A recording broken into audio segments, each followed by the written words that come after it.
Good morning. Welcome to this comfortable couch edition of Going On Daily. I'm Becky, here with Mr. Chuck Allen for our Monday show. What up, everybody? How's it Good going? morning. You have such a nice tan. I just got to tell you. I do. That's the first time ever in my life anybody has ever said such a thing. Well, I mean, I guess if you live somewhere where everyone is tanned, you might I'm not be. tan at all, bro. I'm like, Your face is so like, yeah.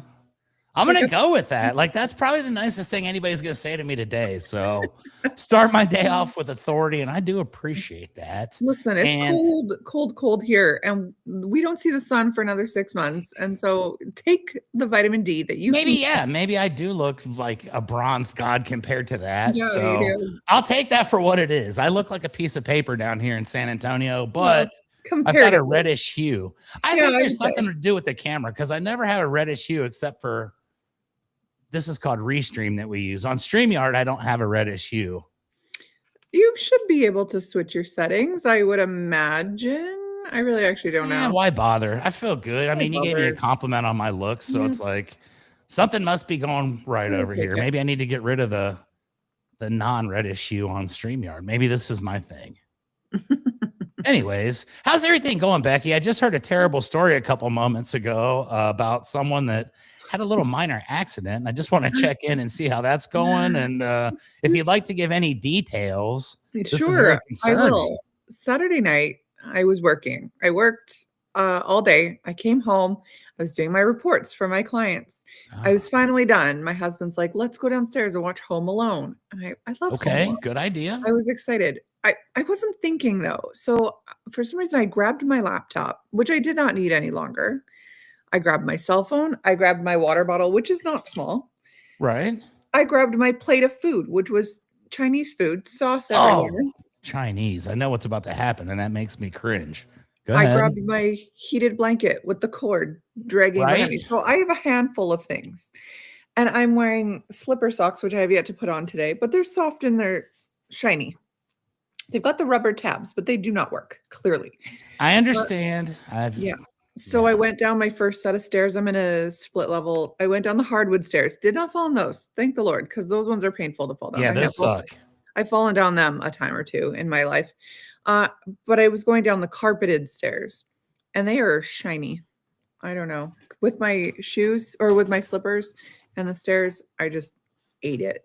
The friction just had nothing to do with each other, and they were like repelling each other's energy and send you tumbling down the stairs, which is horrible. So I don't know if my dog tripped me. I think he did. Oh no. Or maybe I stepped on my long cord of heated blanket. Maybe that was it. But either way, my food went flying. So I didn't even get to eat it. My husband gives it to me after. He's like, do you want to pick the hair off? It was like covered in dog hair. Sure, dude. That sounds tremendous. Yeah, I'm like, no, thank you. I'm probably good. So yeah, I've just been in a lot of pain for the last day. And that's why I'm on my couch today, reclined instead of on my very uncomfortable podcasting chair. So. And check this out. It's like there's a complete transformation in the world. I'm usually reclined on my chair, but today I'm actually sitting straight and I have the thing lower than normal. So it's a completely different view. I've kind of assumed the role that you usually have, and you've kind of become Chuck. I fell down my stairs not that long ago, and I live on the 3rd floor, and mine are concrete. So I totally know how bad that sucks. And I have to say this to start the show, ladies and gentlemen, we're being graced with the presence of a hero. I mean, she was very injured, falling down the stairs, Chinese food flying, dogs everywhere, and like laptops and stuff. Yeah. Monday, 9 a.m. Here's Becky to do the show. So let's give her a round of applause for her bravery and courage, and just for being someone that we can look up to. And there's hashtag Becky the hero. Let's make it go viral for Christmas, everybody. Yeah, right. So there you go. So I have my computer resting on a pillow. As you can see, it's a little, it's moving around a bit, but it's good. I like the scenery here. I see we've got some vegetation in the background there, it looks like, and I've got all kinds of stuff going on. There's your weed plants. Oh, you weren't supposed to put those on camera. I don't have weed plants. I don't. Just kidding. It's mistletoe or something. Whatever. It's Canada. It's legal. So. Yeah. Oh, okay. So there you go. It is weed plants. What you gonna do? It's just regular vegetation. No, I think this is it's a pothos. All right. Yeah. No Nothing weed. shady going on over there. There is no No. weed being grown in the house. So authorities, it was just a joke. They wouldn't care anyway. It's Canada. That's what I like about Canada. And that's why here recently I've been thinking, like, what would it be like if I lived in Canada? What if I eradicated myself from Texas and I moved to like Saskatchewan or something, Saskatchewan, or yeah, somewhere cool like that? How would life change? And right Saskatchewan is there's not one cool. way. Of all the places to move in Canada, Saskatchewan ain't it. That's Well, the that's least cool. usually my thing. I usually pick like the third or fourth best location, and that's where I end up. That's why I'm in San Antonio instead of Dallas or Houston or That's fair. Austin. Yeah. So, anyways, that's a terrible way to start our show, but you know what? It can only go up from here. And if it does make you feel better, Becky, I actually was barefoot this morning and I was walking down the hallway and I hit my foot on the corner of my little like metal bedpost thing. And my foot is completely covered in blood and bruises. I'm not going to show it to anybody, but I didn't want to say anything, but I don't want you to feel like you're in this alone. We're a team, and therefore I am also mildly disabled today. That's right. Here we go. It's Monday. It's episode 264 of season 2. How many episodes were in season 1? I need to know like the total number that we're at right now. It was 100 and some because we were only on Mondays, Wednesdays, Thursdays. What constitutes a season? Is it like the whole year? Yeah, we went from about April till December last year because it started last April. So yeah, certainly now with being on almost every day and having more hosts and stuff, yeah, we have way more this year. Going to the moon, folks. We're gonna have about 270 some episodes when it's all said and done. So yeah, that's a hell of a day right there. I appreciate that. We're gonna make episode 264 of season 2 a memorable one, though. I can assure you. Let's talk about Biff. Are we talking Biff from Back to the Future? No, we're not. We're talking about this gentleman here. And my friend Ron knew exactly where I was going with RIP to the Biff. This is a sad story that we're going to start our show with. Our Monday off on a sad note. This is going to be really sad. So prepare yourself for this. Okay. Last week, I don't even remember what day it was, but I was just doing my normal thing and I turned on the Facebook and I saw a story that said former NASCAR driver Greg Biffle, aka the Biff, was involved in a plane crash. Oh no. And I'm like, well, you know, sometimes guys get in plane crashes. Greg Biffle actually was in a plane crash in 2021 that he survived. So you never really understand the extent, but then they start kind of coming out with details. And Becky, let me tell you a sad story here at Christmas time. This is really sombering and it's sad, but I think this guy and his family deserve a massive shout out. So Greg Biffle was a NASCAR driver for many, many years, like 20 years. He was like one of the elite guys. When they did the 75th anniversary of it, they named the top 75 guys of all time, and he was one of them. So like out of the thousands and thousands of people that have been in there, he's one of the very best, right? And he's won the championships and like done all kinds of cool stuff and won a whole bunch of times. And Greg Biffle retired, I guess maybe about 10 years or so ago, because he just said, hey, you know what? I've been successful. I got to live my dream. I want to start a family. I want to have more quiet, peaceful life. I want to, you know, just enjoy things. Fair. So Greg Biffle retired. And he settled down. He got married, family, and all that stuff. And they've been doing a YouTube channel, which is what really makes this really, really, really hard to imagine. And it was he and his family and some of the shenanigans he would do. He's a very well-known guy, very good humanitarian. Last year when they had the hurricane in North Carolina and all of the residents were stranded up there and they couldn't get help, Greg Biffle legit was taking his helicopter and flying from his home and bringing down supplies to all the people that were stranded. Like he took it upon himself to do this many times, and he saved a ton of lives with his you know, selfless act of heroism and generosity. Did all that. His YouTube channel featured his family, which is like, you know, he had a young daughter and a young son. I think his son was 5 and the daughter was probably about 12 or 13.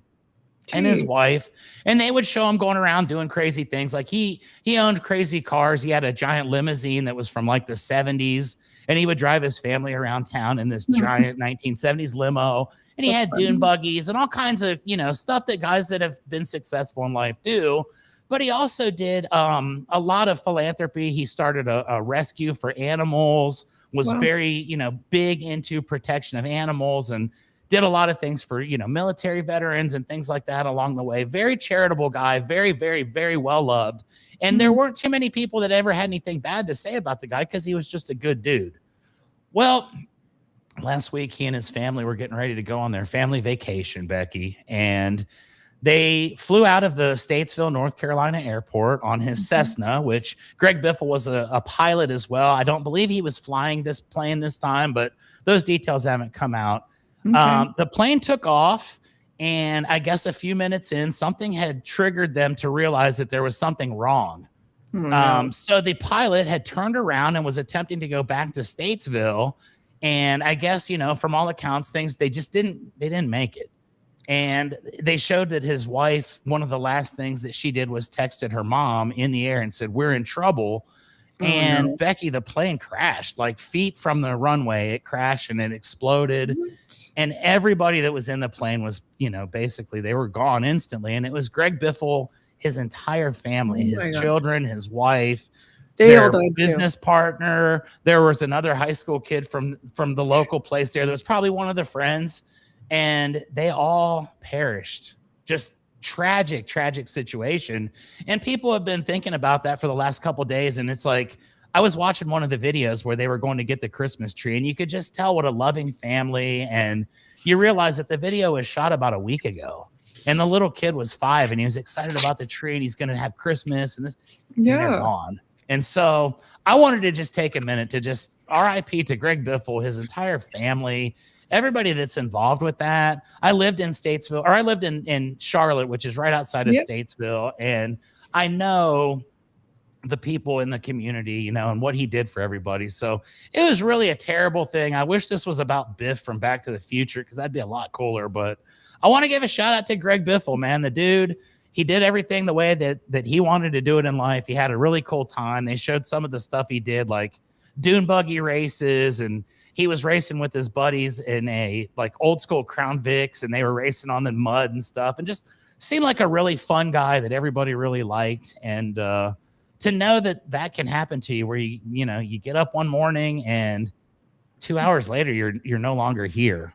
It makes you think about stuff, especially around the holidays. So I didn't want to kick off our week with some horrible, tragic stuff like that. But I do feel like it's worthy of it because the guy did so much for everybody else. And, just kind of sat around the holidays. So RIP Biff. Brutal year for celebrity deaths.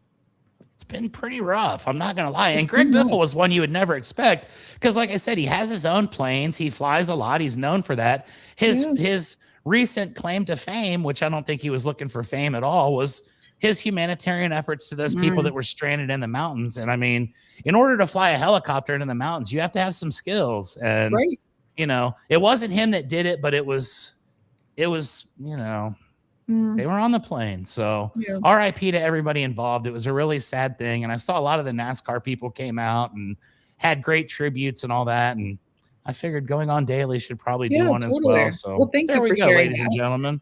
Ron is saying he's not looking forward to the memoriam on December 31st. Ron and Kenny are doing a, celebrities that we've lost this year. Oh. Tribute. And that's going to be a nasty one.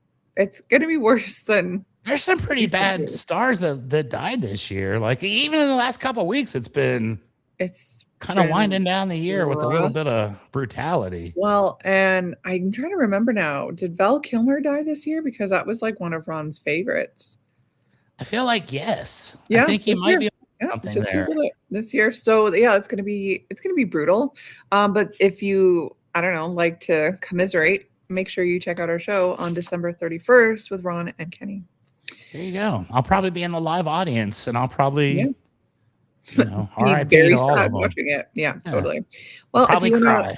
Exactly. If you want to watch along, you can watch us on the following places. We are on YouTube Live, Twitch Live, Rumble Live, Kick Live. We're on Twitter. We're on April 1st. Val died. Was it that long ago already? Jeez. This year has flown by. Absolutely flown by. It has. Crazy. Anyways, back to YouTube, Twitch, Rumble at our Rhode Island Broadcasting, or Twitch at RI_broadcasting, and Twitter at broadcasting RI. You can follow us live Sunday to Thursday and Saturday, not Fridays. It's supposed to be my show. I've been so bad at editing it. So, but either way, we're on 6 days a week. You can also listen to us after the fact on Spotify, Red Circle, TuneIn, and iHeartRadio at RI Broadcasting. You can follow us on 75 different social medias at MeWe, TikTok, LinkedIn, Blue Sky, Parler, Gab, Space, Hey, Twitter. Check us out at RI Broadcasting or Broadcasting RI. If you type in Rhode Island Broadcasting, you will likely find us. Look for this above me. Oh, wait, right here. This little guy, anchor. The little anchor thing with the R and a B on it. Yeah. Yes. That's us. We're also on Patreon at RI Broadcasting, where you can get yourself some Going On Daily merch and see pictures of, well, it used to be Kenny's feet, but now if you want to show your feet off, like Ron says, feet sell. So if you wanted to see Chuck's feet. Oh, do we have like a foot section on our website? Yeah, you have to subscribe. I'll contribute. I have some good feet. I'm not going to lie. Like, I feel like my feet are probably my most attractive feature. So, well, it's not your if I put a foot calendar out, trust me, we're going to get rich. Okay. Well, there you have it, everyone. Check out Chuck's feet. Yeah. On I am going to put a picture of my feet on our website now, and maybe that'll draw in the millions. Do it. You can also find us on Facebook at Going On Daily Morning Show. Definitely follow there. If you don't have MeWe, TikTok, LinkedIn, Space, Hey, Parler, Gab, whatever, you probably have Facebook. So follow us there at Going On Daily Morning Show. Or just head over to our website, rhodeislandbroadcasting.net, where all of everything that we just said is there. You can also donate like $10 million, no big deal. And you can vote for our Hall of Fame. So we're almost at the end of the month already. This month, we got Madonna, Janet Jackson, Whitney Houston, Tina Turner, Pat Benatar. Pat Benatar is making a sneaky, I don't know. I may have made some false accounts and voted for Pat Benatar because, as you recall from last week, she and I are going to be an item one day, and I need a Hall of Famer on my deal. I need to be like, this is Chuck and Hall of Fame girlfriend Pat Benatar. So that's right. Hopefully my people are stepping up. I made 379,000. And I voted for 379,000 times over the weekend. So Whitney's got 379,001. We just need to keep voting for Pat to get her up there, folks. That's right. Listen, but we've got like 79 million votes so far this month. It's been the greatest month ever. We get more votes than like all the polls on TV. Totally, ever. As we talked about, I think it was last week or maybe the week before, Chuck says only old women are attracted to him. So listen, that seems to be the story. So Pat Benatar, she's the only living one that's not. I'm not trying to date Madonna. Ooh, no. I'd rather just be alone. That's right. Yeah, I agree. So, anyways, go ahead and vote for your winner, and they will move on to the Hall of Fame. Okay, so do you go to movie theaters? I haven't for quite a while, but yes, I love movie theaters. I used to go all the time when I was younger. Now, it's an occasion. Yeah. So Ron, I know, goes all the time. He sees Ron loves movies. Ron loves movies, and you know what? He's a pop culture expert and an icon. Is a buff for sure. And I always thought it was weird growing up when I would have friends say that their family goes to the movie theater on Christmas. I always thought it was weird. Really, Avatar on Wednesday. Interesting, Ron. I remember being in, I don't know, grade 11 maybe, and my friend's family invited me to go to the movies to go watch Ali, like the Muhammad Ali movie with Will Smith. And I don't think it came out on Christmas, but my parents wouldn't let me go because like it's Christmas. So why would I be going to a movie theater? Anyway, thought it was super weird. But as it turns out, a lot of people actually do this. And I wanted to know why. Like, why do people go on Christmas? Why do, I don't know, movie companies think it's a great idea because to me, I would think, who's going to go see that, right? As it turns out, no. Tons of people go. These are actually some of the best days for movies. See, Ron, I think Christmas Day is like the big day of the year for movies, isn't it? Like, yeah. Which is crazy. Apparently. I'm with you. I would have never thought that, but I do recognize that Like, there does no are one have people. family? I have a giant movie theater right down the street from me, like less than a Listen. mile, and it is packed on Yeah. Christmas Day every year. And So you know what? My husband and I talked about this last year going because last year was the first year we had nothing to do on Christmas Day. We had my parents on Boxing Day and his parents on Christmas Eve. My kids went to dad's on Christmas Day, but we ended up just being so lazy at home. We did nothing. And then this year, of course, it's too busy, so we can't. But one day, maybe next year, maybe. So I did some research as to why companies think, hey, we should release movies on this day. It is literally the second biggest movie goer day of the year after Thanksgiving. So so I have been to a movie on Thanksgiving before. have you? Okay. Yep. And see, to me, Thanksgiving is just like, okay, it's just a day. I know in America, you guys go crazy for Thanksgiving, Some but do. in Canada, it's like, okay, it's Thanksgiving. Let's go see a movie. Yeah. I'm But thankful every day. yeah, it is the most attended day next to Thanksgiving, a Christmas Day in North America. Families are off work and school, travel is done. People want something to do outside of the house. It's just so foreign to me. Well, here's something that I think as a kid, I remember this vividly. Like when we were young, when I was young, like way before you were born, there were like events that would go on Thanksgiving or Christmas Day every year. And I remember my friend was a big fan of wrestling as a kid, and they would always have wrestling matches on Thanksgiving or Christmas. So like after you were done eating, you could go like sit down on the couch and like watch the WrestleMania matches for the afternoon or whatever. And that was like their biggest events of the year as well. So I think what it is you get in there with your family and it's like you're cool to see everybody. Yeah. But only to a certain point. And later on in our episode, I'm going to tell you about the worst Christmas ever. So stay tuned for this. But sometimes you get sick of your family and you just want to get the hell away from them. And I think, or maybe you just want to go to the movies with your family to get out of the house for a bit because it's crowded. Speaking of families, part of what makes the day so busy is that there is a multi-generational audience that can go attend because Christmas brings everyone together. Grandma, grandpa, niece, nephew, aunt, everyone. So, that's a good time for family movies to come out. Big dramas like, something everyone's looking forward to, or things that people want to experience together. Like there are some movies that come out and then you go, man, I really want to make sure I see that with my family. Right? So, I mean, that's a great one as well. And then the other reason is it's award season timing. So, everybody's going to have these movies fresh in their minds. And yes, exactly. Because award season, it seems like the later in the year movies usually win the awards just because top of mind awareness. Well, for sure. Exactly. Out of sight, out of mind, on your mind. That's exactly what it says, that many serious films open on Christmas to qualify for Oscar consideration because they're still fresh. It's still special to people.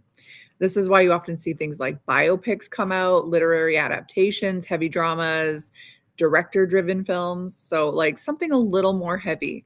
And like I couldn't even think of movies that had come out other than that Ali movie. But I did ask for ChatGPT to give me, just some movies from the past. Yes, Neil Diamond biopic this year. I don't want to see it. There's Hugh Jackman as a Neil Diamond impersonator, I've found. This I can actually contribute to. I know that. Oh, he's only an impersonator? He's not even the real deal? He's not even Neil Diamond. He's an impersonator, which makes it even better. I hear it's amazing. Oh, is it? Okay. Well, Hugh Jackman's a great actor. And he's with Kate Hudson, another amazing actress. So maybe. There you go. Maybe. Can't help but be awesome. Yeah. Yeah. Okay. So here are 20 notable Christmas Day releases. So this means they were released on December 25th, specifically, not the 24th, not the 26th. This is exactly on Christmas Day, which again, blows my mind. We have Django Unchained. Oh, when I think Christmas classics, that doesn't pop up, but okay. I don't think I'd want to go see that on Christmas Day. And yet, that was a huge movie. Les Miserables also came out that same year on the same date. That's a bold choice, putting out two movies on the same date. Oh, indeed. I think that was two very different movies at that. That was 2012. You know what? a week earlier or 4 days earlier, they thought the world was ending. So they were like, you know what, let's put out these Yeah, movies. get these out of here just in case Yeah. tomorrow never comes. Exactly. Mhm. But the following year, Wolf of Wall Street came out on Christmas Day. That was a huge movie. Wow, I thought that was a summer release for some reason. It just seemed like I it mean, it would feels be. like a summer release for sure. Party Yeah. guys. No, Christmas Day. All right. Little Women. Who went and saw that? Is that a cartoon or like a animation type thing? Little Women? Is that like? I don't think so. I think that's the I'm not a familiar reenact. with that. Sorry, Yeah, folks. no, I've never seen Little Women, the movie. no, me neither. And yet, when I looked up the what is it, Rotten Tomatoes top Christmas movies ever, Little Little Women Women, was boring, it was is in what like I've the been top told. 5 or 7, and I was like, who is watching this? So anyway, Interesting. Yeah, there are people, I guess. yeah, Someone right now is watching. They're like, dude, you guys don't even know. That thing yeah, was exactly. awesome. I know. I read Little Women. I think there's someone named Bess, maybe. Maybe I didn't read it. I don't know. Every good movie's got a Bess in it. Everyone. Yeah. How about American Sniper? I don't even know what that is. But That's again, got to be about Chris Kyle, I would think. maybe. I would think American Is that a Sniper. documentary, like a biopic? Yeah, probably. I'm sure Interesting. it's probably Well, embellished a little bit, but it's I don't know. Like, I maybe don't want it's to see people factual. getting murdered on Christmas. That's just not, Well, I mean, it's not it for me. every other day of the year too. So That, I mean, yeah, that's fair. At least like on one day, let's just have people not dying. You know? fair enough. Let's not die on Christmas this year, everybody. Yeah, that's right. Nobody dies on Christmas this year. That's right. Nobody. We agree. We have The Hateful Eight that came out in 2015. Don't even know what that is. I don't know what that is. We have The Color Purple. That was the remake that came out in 2023. Last year, speaking of biopics, the Bob Dylan biopic came out last Christmas. That was the Oh, one with, I think, who was it? Timothy Chalamet? probably. I think so. Soul. That was a cartoon at Disney. It actually was intended to be a Christmas theatrical before streaming shift. So you know how like everything goes to like Disney Plus now, but it actually came out in the theaters. Kind of a weird movie. I didn't like it. I've never heard of that. Yeah, Disney cartoon. We got West Side Story in 2021. We've got Jerry Maguire. Now we're into like some good movies here. All Jerry right. Maguire, 1996, huge movie. Yeah. Catch Me If You Can, fantastic Leonardo DiCaprio movie. And apparently there's a lot of, because now that I'm looking, Django, Wolf of Wall Street, Catch Me If You Can. We'll see if he's in any of these other ones. But yeah, Catch Me If You Can is a great movie. And that was 2002. Okay. Yeah. Oh, The Aviator, he was in that too as well. Was he not? Wasn't Last he? week was Aviation Week. Right. But he was in that too. Leo, was he not? Probably so. Yeah, I think Ron's dude saying was yeah. in everything. Yeah, Ron, he is in everything. We've got Gangs of New York, also 2002. Good movie. Gangs of New York. We have Memoirs of a Geisha. I don't know who went and watched that one, but you know, it came Not out. me. And these are huge movies. These aren't like just small little ones that you forgot about on Christmas Day. These were huge movies. Benjamin Button. Did you ever watch that one? Probably so. I'm Mhm. familiar. It's like a little mouse or something, right? That's like, No, that's like Stuart Oh. Little. oh, okay. No, then I probably haven't. Probably not. No, Benjamin Button was Brad Pitt, and he was born old, and he gets younger as the years go on. So, like when he's married, never saw he's like a that. child. Yeah, Ron said it's awful. It The wasn't last my thing I want to favorite. see is a movie where Brad Pitt ages in reverse. Screw that. Start him know. as an old man and leave him there. That's Tired right. of that Brad Pitt. His reverse aging. It's not Being even all fair. perfect and beautiful. Yeah, that's Yeah. right. Even if it's not real. That's right. Okay, what about Night at the Museum? Surely you've seen Night at the Museum. I Ben think Stiller. I have. I'm thinking Night at the Roxbury, but I'm thinking No. Night at the Museum is when they like got stuck in a museum for the night. Well, he works there. Ben Stiller is the security guard, and everything comes to life at nighttime. There was 2 in the franchise, or was there Oh. 3? Great movies. It has Robin Williams in it. He played FDR, I want to say, Oh wow. or Theodore Roosevelt. I can't remember. Theodore probably Roosevelt. Yeah, it was fantastic. Hank Azaria is in one of them. It's a great Hank movie. Azaria is cool. Big Yeah, fan. he's great. Yes. Sherlock Holmes also came out in 2009. I think that was the one with Robert Downey Jr. All right. Mary This has taught me a Poppins. very, very important lesson, Becky. I do not know anything about movies. I was gonna say, you know nothing. You are the wrong person to do this little Nada. list with. Okay, well, either way, I won't even finish the list then. No, But finish the list. I think no, it's there's awesome. I something just else can't really contribute great. because I don't know anything about these films. The only thing I'm really missing on this list here was Sing. That was a cartoon. I saw that one. That was great. Mary Poppins Returns, Oh, another I've never seen, but was pretty good, I was told. what year was Mary Poppins Returns? 2018. I'm gonna go watch that. Well, watch Mary Poppins first and then Mary Well, I've Poppins seen the Returns. original Mary Poppins like a No, million but there was times. 2 of the new ones, I'm pretty sure, with Emily Blunt. I'm almost positive. Oh, this is gonna be awesome then. There you go. Yeah, exactly. I've now got something for my Halloween or my holiday watching when I'm not working. So Mhm. Do you have family? Like, do you go home or what do you I do? have Do no you just hang family. out? My family has checked out, Becky. Abandoned you? Just Chuck now. No, my Oh, parents both passed away like 4 years ago, oh, and Virgo.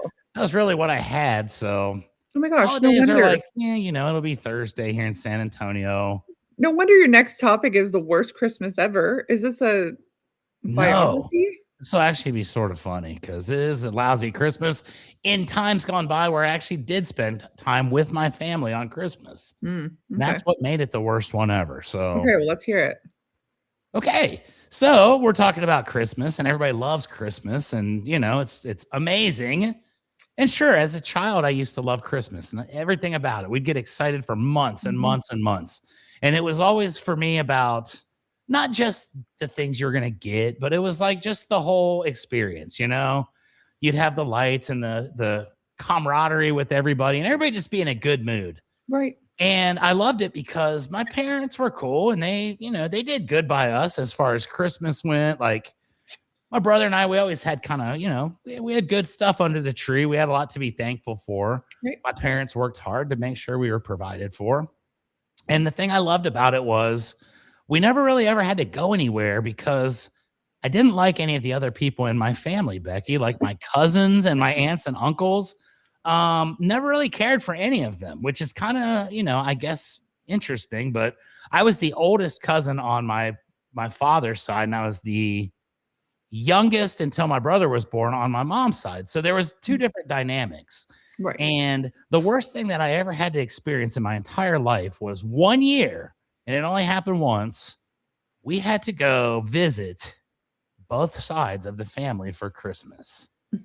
And let me just tell you a little bit about this experience because I think I was probably about 8 or 9 years old at the time.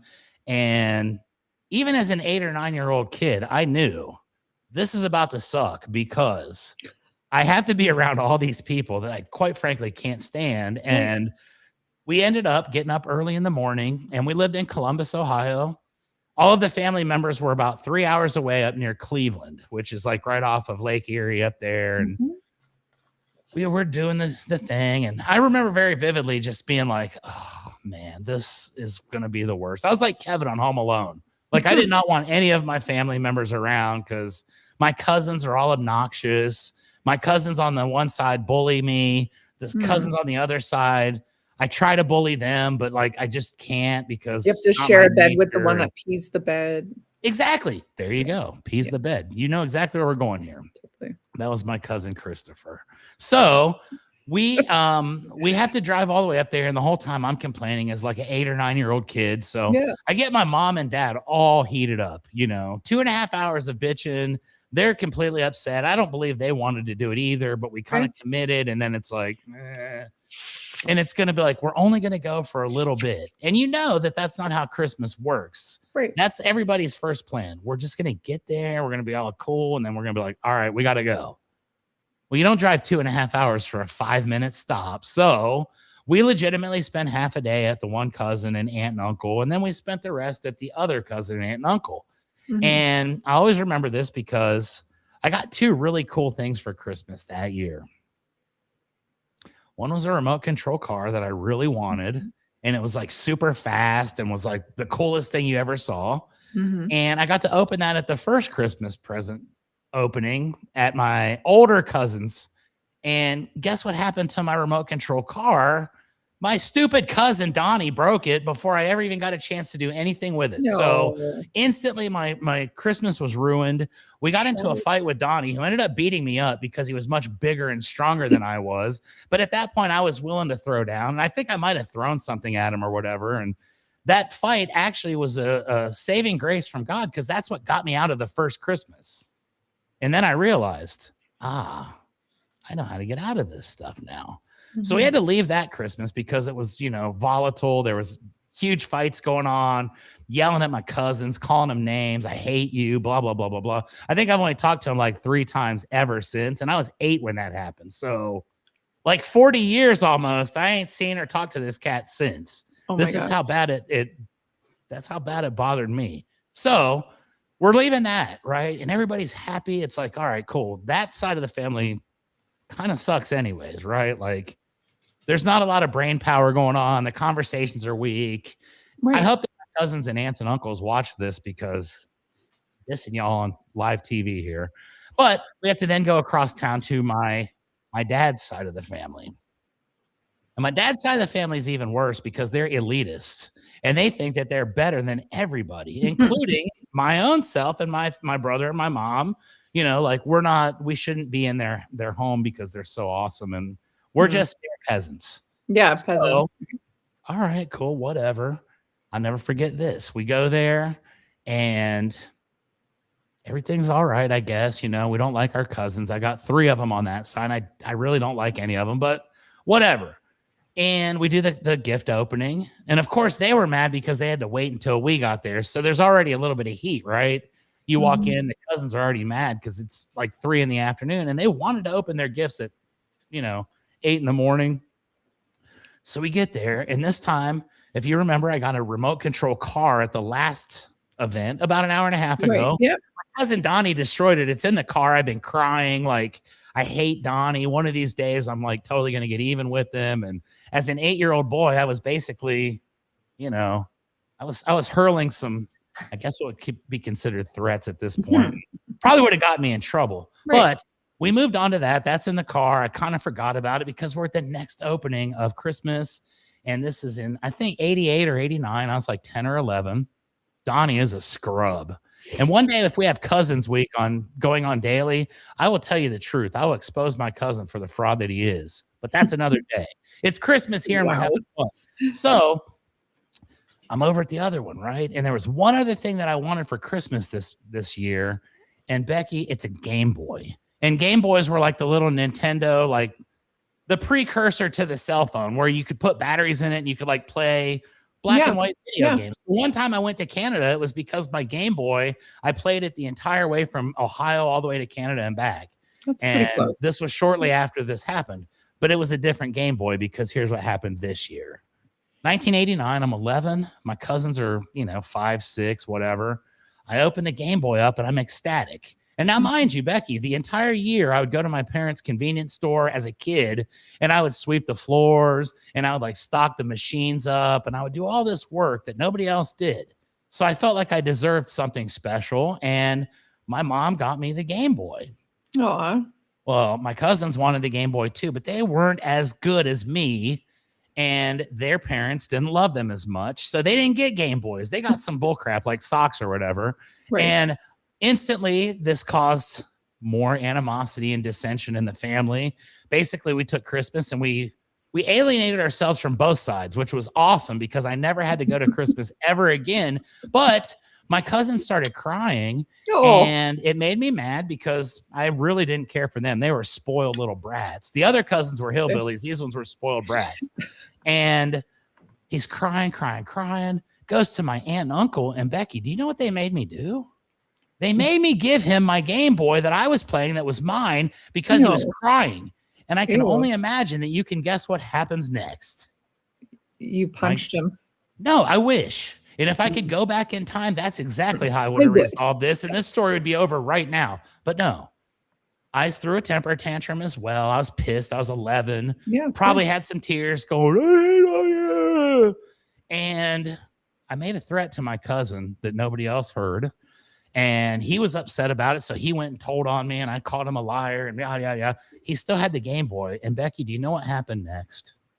Did it My break? cousin was throwing a temper tantrum, and he was better at it than me. He took my Game Boy and threw it on the ground and broke it.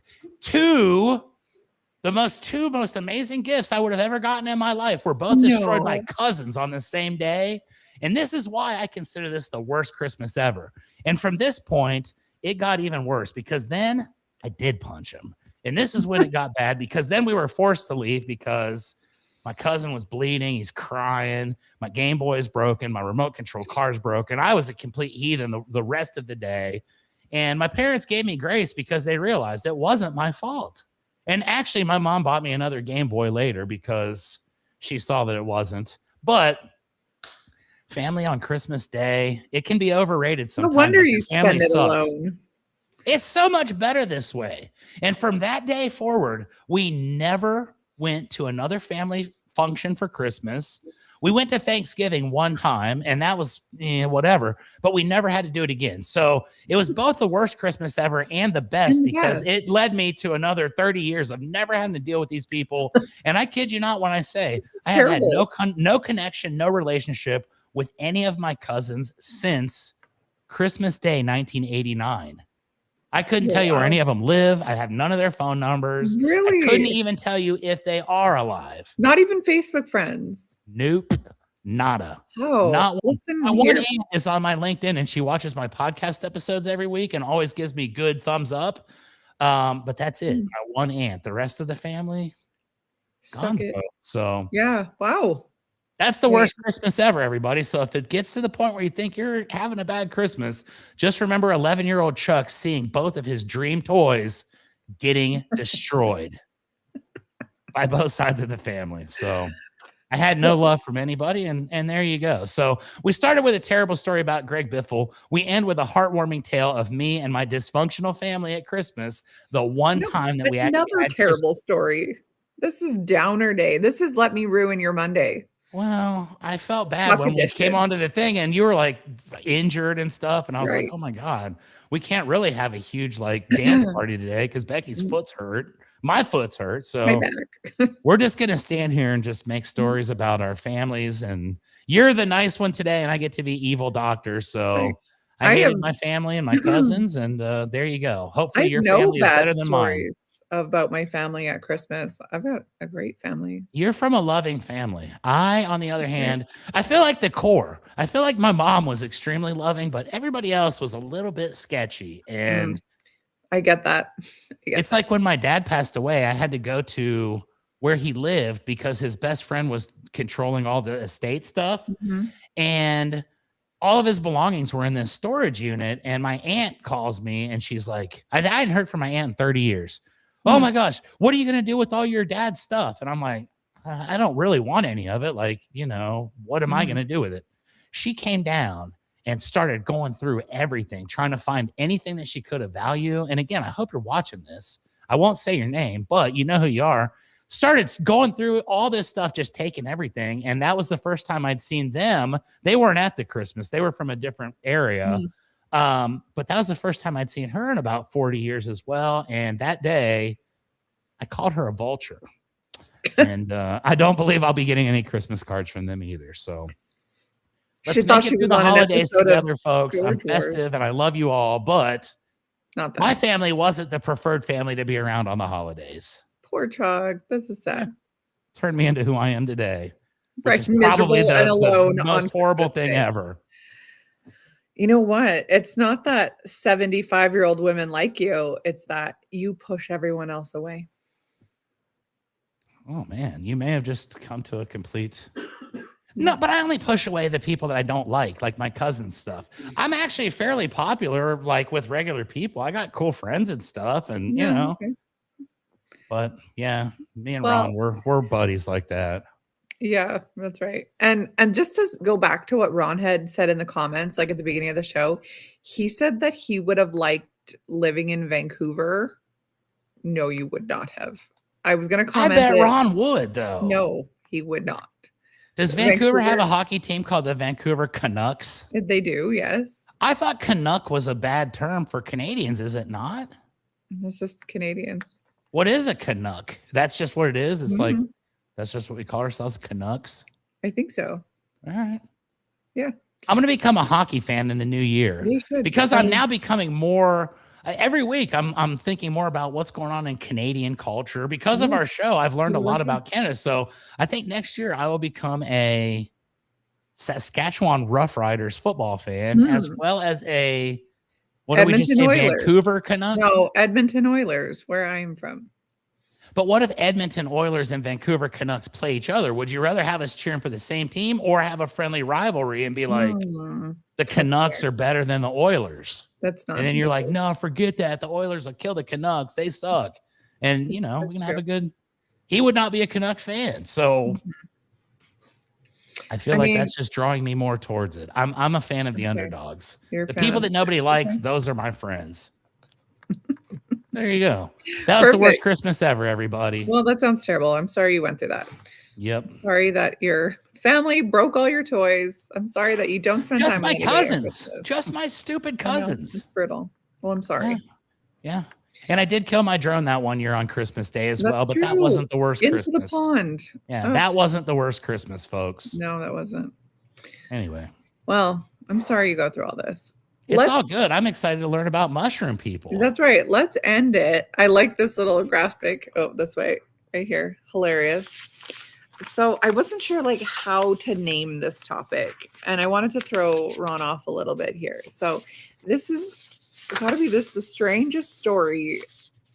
I don't know. It's bizarre. I've been holding on to this for a while. So there's a mushroom in the world that you can eat. It doesn't just make you hallucinate. You know, people love to do mushrooms. They love to like see the walls melting. And so I've heard. I've never seen anything melt. I just laugh a lot. Yeah. But it makes you see people. Tiny people, in fact. Not just like somebody, like tiny people. It makes you see that. It's not shapes, it's not colors, it's not even like distorted reality, which, you know, a lot of hallucinogenics do.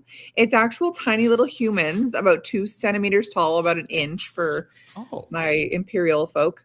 They march, they dance, they interact with the real world around you. And this isn't a magic mushroom. So it's not psilocybin or whatever that one's called. It's something else entirely. So there's a PhD student named Colin.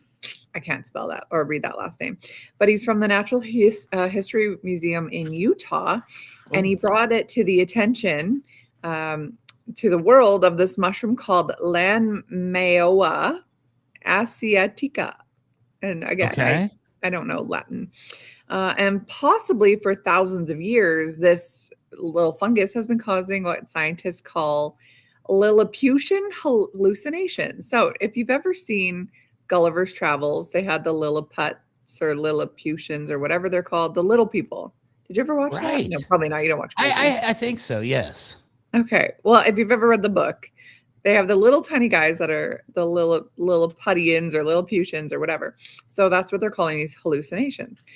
So it's a very clinical way of saying that, like, people are seeing these tiny little people, and there's actually like a scientific thing for why this happens. Someone eats the mushrooms, it's often undercooked, and within hours, their normal environment comes alive with these miniature figures, and not just like one or two, like hundreds of them. You're living in a village, like the Smurfs have come to life. Of them, right? I love it. They walk across the tables, they dance, they laugh, they interact with real objects, and they actually exist in the room.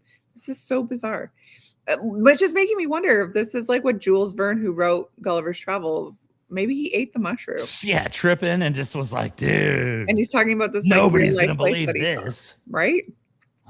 So there's a professor in Yunnan, China, and he described sitting down for dinner, lifting his tablecloth, and finding hundreds of tiny little people marching underneath it like soldiers. When he raised the cloth higher, their heads stuck to the fabric while their bodies kept marching in place. Which is very specific. Very good detail there. Yeah, now we know exactly what we're in for. Yes. And that's where the story then gets stranger because the exact Oh, same hallucination shows up in completely different cultures. Cultures that are not even known to have interacted with each other back in the day. So in Papua New Guinea, locals have known about this mushroom called Nanda since the 30s. They eat it, you experience what they call mushroom madness, including visions of tiny people. So in Yunnan, again in China, it is known as Jianshu King, where seeing little people is so common that the hospital records show that 96% of patients affected by it report the same experience. That's insane. 96% of people who eat okay. this mushroom. I want to know what this I like feel actually sorry what for this the is. 4 that don't. I mean, at that point, you're going for the experience. And what happens if you're in that 4 and you're just like, Yeah. oh, dude, nothing happened? Yeah, exactly. Oh, terrible. Exactly. In northern Philippines, indigenous communities call the mushroom sedesdem. They describe as seeing the ancessit, so their word for little people.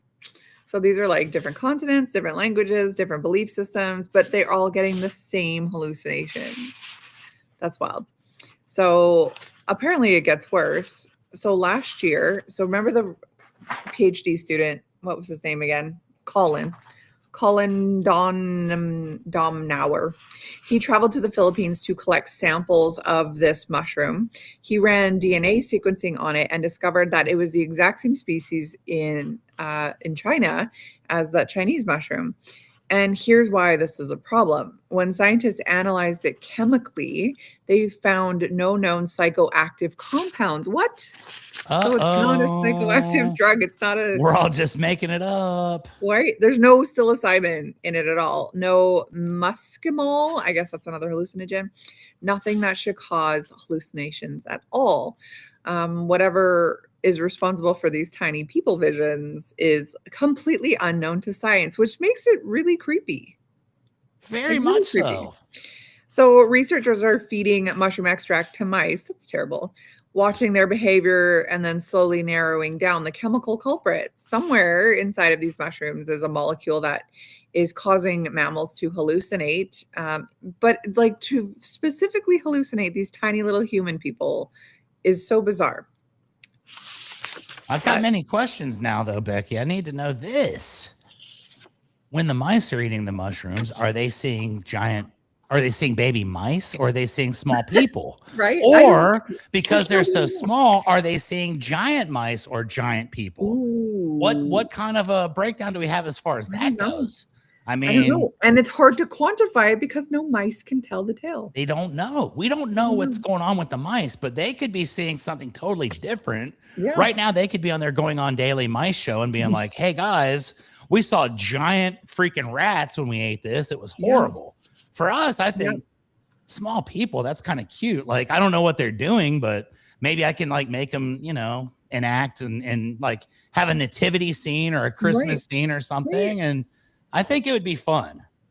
I'm willing to So try it, but I don't know where to find them. So Philippines, I guess. China, anybody in the Philippines, Papua Philippines New wants to send me Guinea. some mushrooms for my Yeah. salad, Yeah, exactly. I will So try it. on Night at the Museum, speaking of that, there is like all these little soldiers, like the little cowboys and Indians and the Yes. soldiers, and they all fight with each other. And then what was that other movie? The There's Indian in the someone who cupboard. yes, that's the one. Where they were So like coming yeah, to life and yes, stuff. And the dude's like riding the horse and all that. yeah, And that seems very real. But now I wonder, now that we know about this mushroom, was this movie all just a byproduct of someone chilling one day at the house and all yes. of a sudden they're like, Eating oh my mushrooms. God, dude, all Yeah. my like plastic Indians and cowboys came to life and they started Totally. fighting each other and they were cool. And I need to write this down as a movie or a book. And Yeah. maybe at Exactly. the end of the day, that's exactly where the Indian in the cupboard came from. Yeah, this is like an autobiographical tale of this kid who ate the mushroom. Maybe. Who knows? Wow. So apparently, this is not even a modern discovery at all. So there's a Taoist text from the 3rd century that describes flesh spirit mushroom that, when eaten raw, allows a person to see a little person and attain transcendence immediately. So that's from the 3rd century. 17 Immediately days ago. too. That's interesting. Immediately. So the question then becomes like, have humans been encountering this mushroom and seeing tiny people and telling stories about it for millennia, which we're starting to think yes. Or, you know, or is it more of like a thing that people are just figuring out now? I don't know. This is the first time I've heard of this. Oh, I know. I feel like I've been around the block a time or two, and I feel like I know Mhm. about some of the cool stuff that goes on, but this is the first I've heard of, eating some mushrooms, having a small village appear under your napkin. Yes.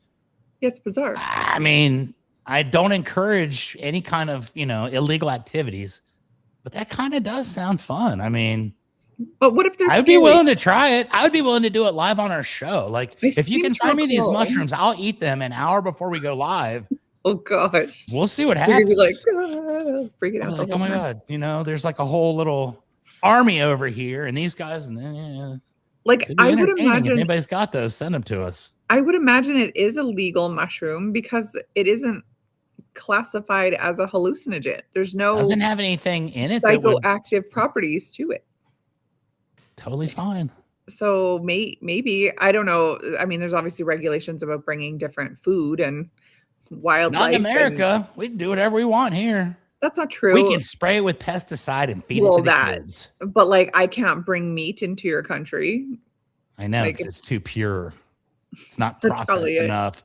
It's No. not chemically altered to This the is point. Canada. We've got our fair share of disgusting chemicals here as well. So You guys just package them up a lot nicer. I keep thinking about that Yeah. macaroni and cheese, and I'm like, wow. Katie, I go to the that's store right. now and I see Kraft macaroni and cheese, and I'm just like, You got to call it craft dinner. this sucks. Yeah, I won't even eat it now. Disrespected. Yeah, that's right. I'll send you some. So yeah, the consistency of these hallucinations suggests that something very precise is happening in the brain. So Ron had said it must be some sort of chemical reaction or something like that. But this mushroom isn't scrambling the perception randomly. It's pressing a very specific neurological button, literally the one that lets you see people. Yeah, that lets you see little people everywhere. I Yeah. think that's probably considered like the happiness button. Just hit the happiness For button, sure. and it's Well, like, as long as they're look at nice. all these little people. How cute. As long as they're nice. Because I seem to recall in Gulliver's Travels, all those little people had him tied up. They were nice. Well, now, see, that would be eventually. a sketchy situation, but Yeah. I feel like I'm big enough to where it would take an entire army of little people to tie me up. Well, and So I that's think what would problem. happen is I'd get irritated and I'd probably just step on them all and just be like, whatever, guys. Yeah, That was your call. I came in peace, but for sure. I don't know. It's just so weird that this mushroom doesn't have any psychoactive characteristics. In fact, it's actually really closely linked to a porcini mushroom, which is just like a delicious mushroom that you can eat in like soup and throw them on your and food. pizza. Yeah, exactly. Which are not psychedelic mushrooms, the porcinis. They're just regular. No. So, its closest known relative grows commonly in North America, All but right. there are no reports of it being psychoactive. That it might just because no one's actually tested that out yet. But they don't go to state what that is, probably because they don't want people trying it. They don't want someone like me being like, okay, guys, next week I'm going on daily. I'm going to go out into the woods and find this specific mushroom. Yes. Because I would. If I knew the name of it and I knew it was here in North America, I would eat that on live TV. Mm-hmm. Actually, see what it's saying that happens. this mushroom has been sold in markets and eaten by thousands of people, documented in hospital records for decades, and was only scientifically identified in 2014. So as of this year, the active compound still remains a mystery. So I bet I can find these in San Antonio. You can find anything here. maybe. I don't know. Hey, you dude, 'cause find if it, I let do, us Becky, know. I'm gonna make a video of it, and I'll cap cut this thing, and it'll be like a cool social media experience. If I end up eating mushrooms and having an entire army of little people with me, trust me, you'll know. You'll Can't see wait. it. Can't wait. Yeah, there you go. Well, it's weird. I don't know. I wouldn't want to see things, like I've done mushrooms as a younger person, right? Me the ones that too. make you When I trip was like out. 35. I never tripped out on, I just was laughing. I had a body high and everything was really funny. I never saw anything weird. But I don't know if I saw little people, I think I'd be pretty freaked out. especially if you're not high, because that's the thing. If you're high, like there's a bit of like a head cloud that's Yeah, and it's happening. like you don't stop to really reason about it. You're just like, oh, check these little people Yeah. out. But then, when you have the ability to actually think, you're like, Yeah. the hell's going on here? I Right. don't know how I feel about Yeah. this. No, I don't. And it would all Get 100% depend on the mood of the room. Like, what if you get these people and they're really upset? Yeah. That does not sound fun to have a bunch of tiny mad people. But what if they're all happy and you're having like a fiesta Yeah, a and little it's party. like, Yeah, maybe. What that'd was be that other cool. movie? And we've already established you don't know movies, but there's a Matt Damon movie where everyone's really small. Downsizing? Okay. And where it's like the world is trying to save resources or whatever, all this climate change, blah, blah, blah. But everyone like gets downsized into these like tiny little creatures. And then so you could have like an entire city in like a cardboard box, you know? I think that'd be awesome. And I think somewhere down the road, we're going to find out that that's exactly what's happening to all of us here on Earth. I think Earth is just like the size of a golf ball, and there's like Okay. billions of people here. And somewhere above, there's people just watching us right now, like, oh, that's kind of cool. We Maybe. are the Maybe. small people, and the people above us have eaten the mushrooms, and we just don't realize it. Maybe. Yeah. Ooh, deep. We're getting deep on a Monday. Exactly. I love it. I get to go out and do some general maintenance on some roofs after this. So Nice. highlight of my day is talking about little people and going on daily. Listen, the highlight of your day is that it's 25 degrees Fair or Celsius where you are. I know.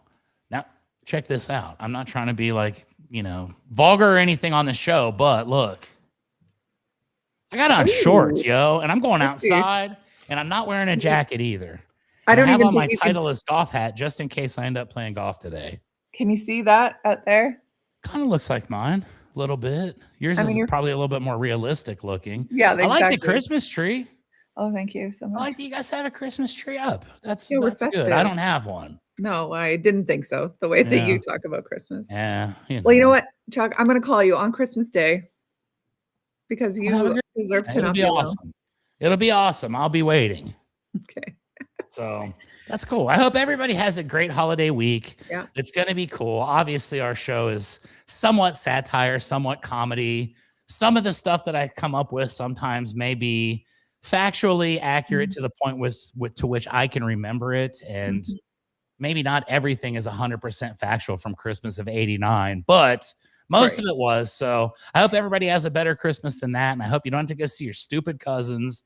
That's And tomorrow at 10 a.m., you can come back and you can see once again, you're going to see Becky. She is still going to be even more heroic because she's going to be another day into this painful falling down. That just looks hella comfortable. I'm not going to lie. I am envious of you right now. And I want one of those things. It's like, that just looks cool. Like if it's me, I'd be like doing the same thing. It's like a full thing.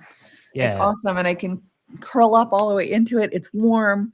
It has a pouch for my dogs, although my dogs are a little too chunky to go in it, but it has this pouch specifically for the dogs. Let me ask you a question, Becky. What is the name of that product? It is an Oodie, like a hoodie without an H. Okay, Oodie. If you guys are watching Going On Daily, Becky needs a sponsor for her podcast. And she is using your product and she's giving it to the air people here. We've just promoted Oodie to the world. So Oodie, y'all need to call Becky and be like, Becky, where do we send the money? Look, take a look at that. That is comfort. You don't know comfort until you got an Oodie. Oodie. Yeah. If you sponsor Becky's podcast, she promises to wear a Oodie every single week on Going On Daily from here on. Ask my husband. I'm in the Oodie all the time. My cloak, he calls it. He's laughing. He's at the table. There you go. So sponsor the show and everybody wins. That's right. All right. All right. That was fun. I enjoyed the episode today. Yeah, it was a good one. I always enjoy these episodes. I appreciate you guys letting me come on here. Thursday, I had a great time with Luana. Yeah. Came to find out that she was also an airline pilot, much as myself. And also, you were on our show through a audio track, helping us through our social media. So thank you for that. And that's pretty much what I got for today. Awesome. Yes, be back tomorrow. I am back here with JJ at 8 a.m. Mountain Time, 10 a.m. Eastern Time. And then I believe we are doing a show on Wednesday. Just whoever can pop in from our crew will be there. So looking forward to that. So have a good Christmas if you are not back before then. And yeah, follow us at bountyhealth.ca. Check Alan210 on YouTube. And that is it. That's it for me. That's it. Udi, you guys know what to Udi. do. Merry Christmas, everybody. Bye, guys.